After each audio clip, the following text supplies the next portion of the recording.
చెప్పాలి కానీ పొయ్యి వేసి మొత్తం వేసి 2 గంటలు గట్టి ఎందుకు అంటున్నారు. మీరు అన్నారు కూడా నచ్చింది నాకు. మొత్తం స్లాబ్ వేయకుండా సరిపోతే ఒకే ఒక అల్లు పెట్టి దాని దగ్గర స్లాబ్ వేసిన బయట అంతా ఓపెన్ ఉంది అంతే. దాన్ని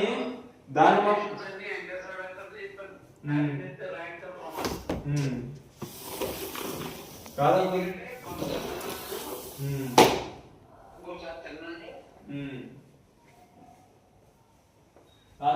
ఇప్పుడు మీరు అన్నది కూడా నచ్చింది. ఇప్పుడు ఆ రూమ్కి సరిపడా మనం వేసుకున్నాం అనుకోండి, మనకి మిగిలిన ఏరియా మనం రేకి వేయించుకుంటే పోయి మనం ఎంజాయ్ చేస్తాం కూర్చొని సాయంత్రం పాటలు కట్టాను.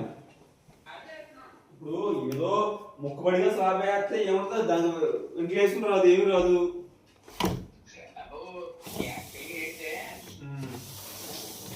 ఎంతవరకు ఉండాలి అన్నది కూడా ప్లాన్ ఉందో చూస్తాం. కంగారు ఏం పడినాను, అది అలాగే పెట్టాలి చూద్దాం.